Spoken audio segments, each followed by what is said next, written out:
Welcome to Democracy Now!, democracynow.org, the War and Peace Report. I'm Amy Goodman. The United Nations has issued an urgent appeal for $300 million within 2 months to stop the famine in Somalia from getting worse. Tens of thousands of people have already died, nearly half of Somalia's population. 3.7 million people are in danger, the vast majority in the south. UN Secretary General Ban Ki-moon appealed for immediate aid. Humanitarian agencies need urgent funding to save lives. If funding is not made available for humanitarian interventions now, the famine is likely to continue and spread. The overall requirement is $1.6 billion. For Somalia, roughly $300 million is needed in the next 2 months to provide an adequate response to famine-affected areas. Children and adults are dying at an appalling rate. Every day of delay will cost more lives. The United Nations says 11.3 million people are in need of immediate food assistance, including 500,000 children at risk of death. Speaking from Ethiopia, World Food Programme head Josette Sheeran said the severity of the threat to children makes the relief effort unprecedented. This will be our largest ever emergency operation of supplementary foods to reach children, and we are currently tapping in all possible supplies, not only locally and regionally, but throughout the world, to scale those up as we see the deepening effects of this drought.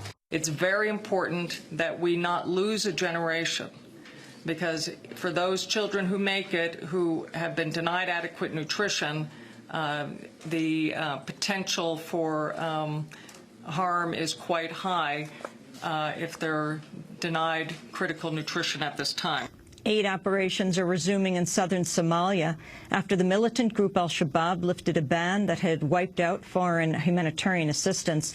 Although the al-Shabaab ban was widely denounced, aid groups are also criticizing Western nations for what they call a lackluster effort to help avert the crisis, despite dire warnings in advance. The Horn of Africa has been ravaged by high food prices, violence, and the driest conditions in decades. Pointing to the virtual eradication of livestock in the Horn of Africa, the Society for the Protection of Animals Abroad said, quote, "Once again, our belated response is a vast operation to feed the starving, having failed to protect their livelihoods."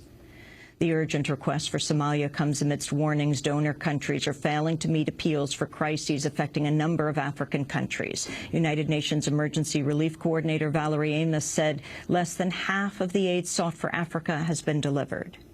To date, we have received $3.6 billion, covering 45% of requirements, with $4.3 billion still needed.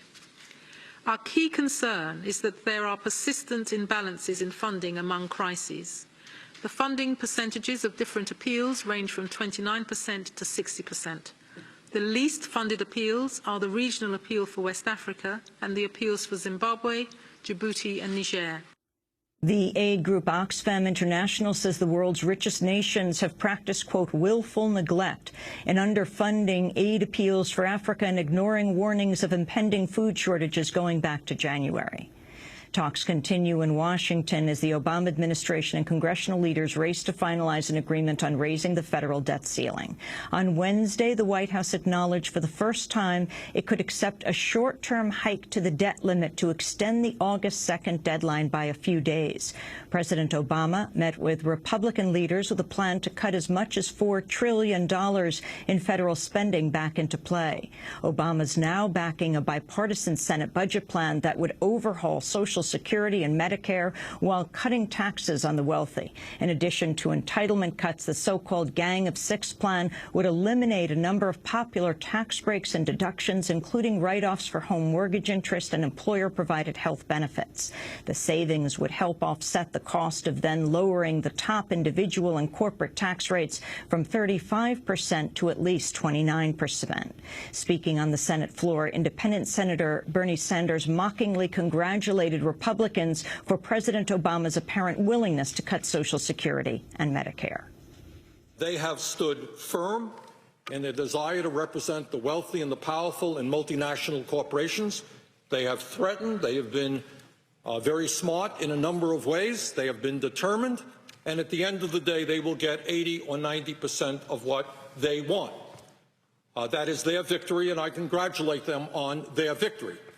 Unfortunately, their victory will be a disaster for working families in this country, for the elderly, for the sick, for the children, and for low-income people.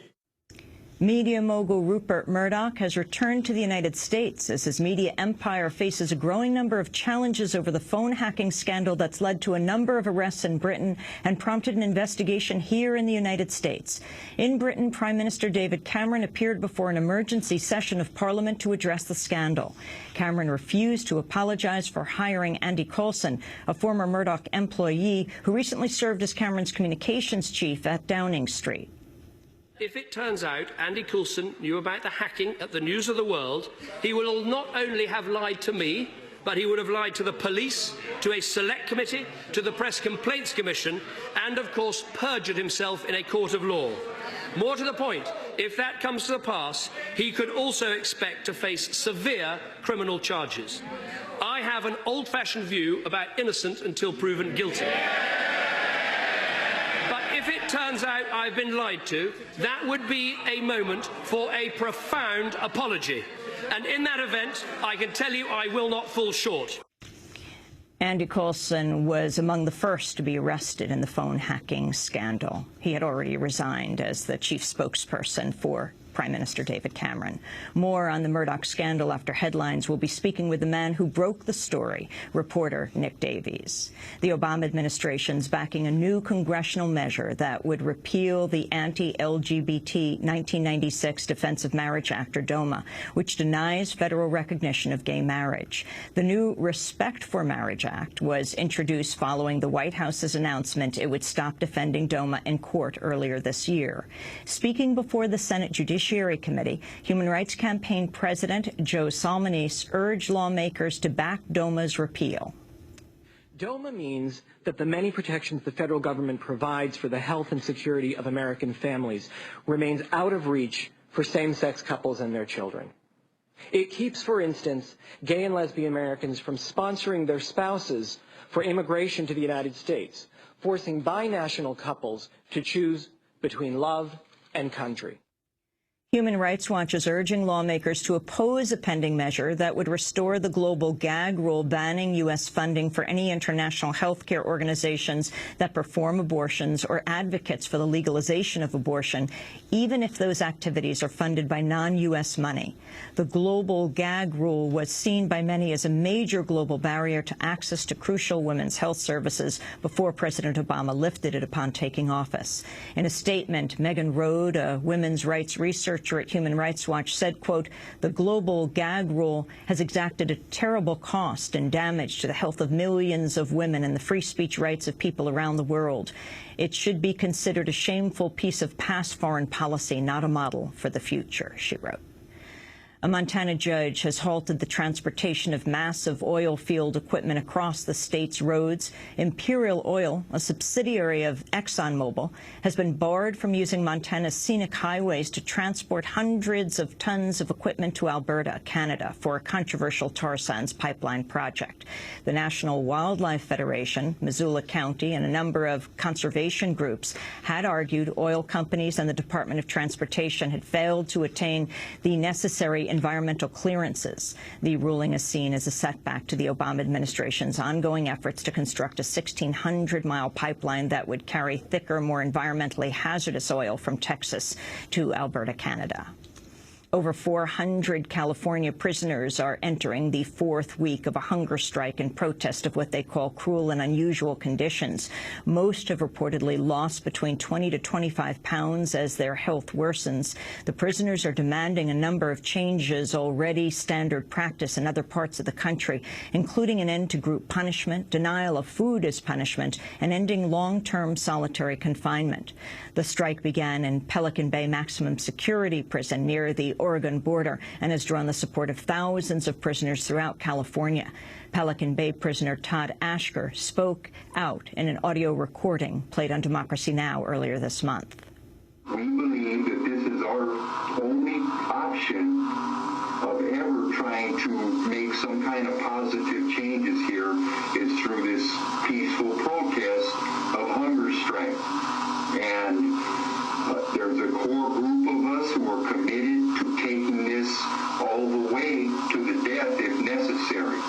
None of us want to do this, but we feel like we have no other option, and we're just hoping for the best. Media groups have criticized California prison officials for barring journalists from meeting with the striking Pelican prisoners. The officials have cited unspecified, quote, security and safety issues. Texas has executed a death row prisoner despite the objections of one of its victims. Mark Stroman was killed Wednesday for a 2001 shooting spree that left 2 people dead and another injured. The wounded survivor, Reyes Buyan, had sued Texas Governor Rick Perry to stop the execution, arguing Stroman's attack was rooted in ignorance. Stroman was an Aryan Brotherhood member who claimed the death of his half-sister in the 9/11 attacks fueled his rampage. All of Stroman's victims were from India or Pakistan.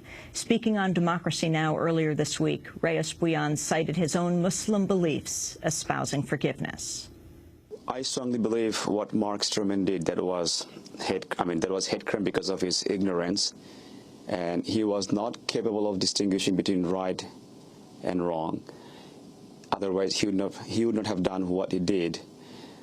The way my parents raised me and my Islamic faith teaches me that he's the best who can forgive easily.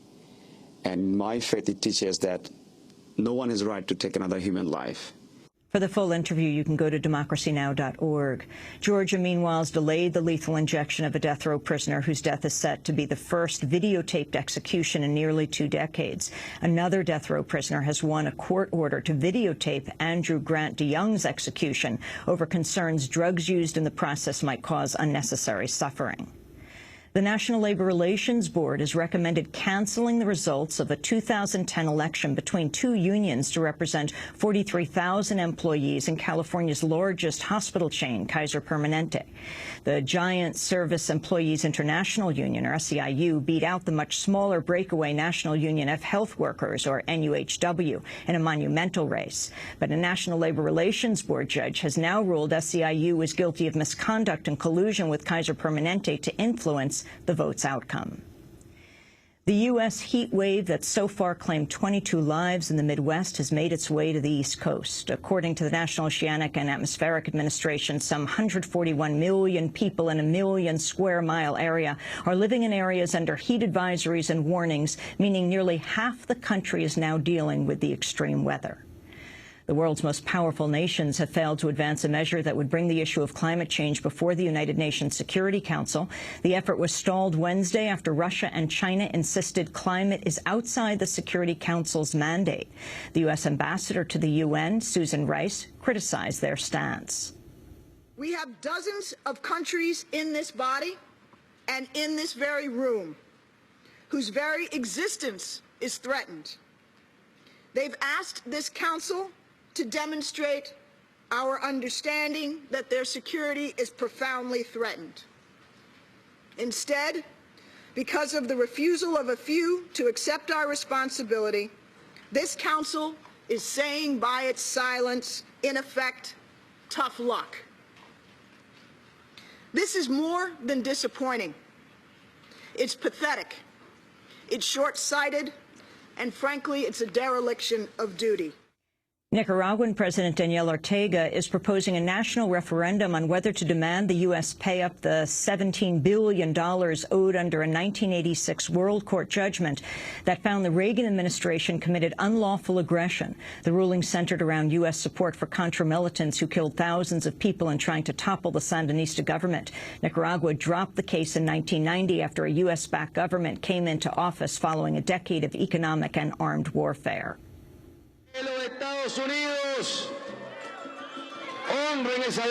Let the U.S. honor this debt and not say they won't pay, as they have been saying in the past that they won't pay. At least the Yankee representative here said they won't pay.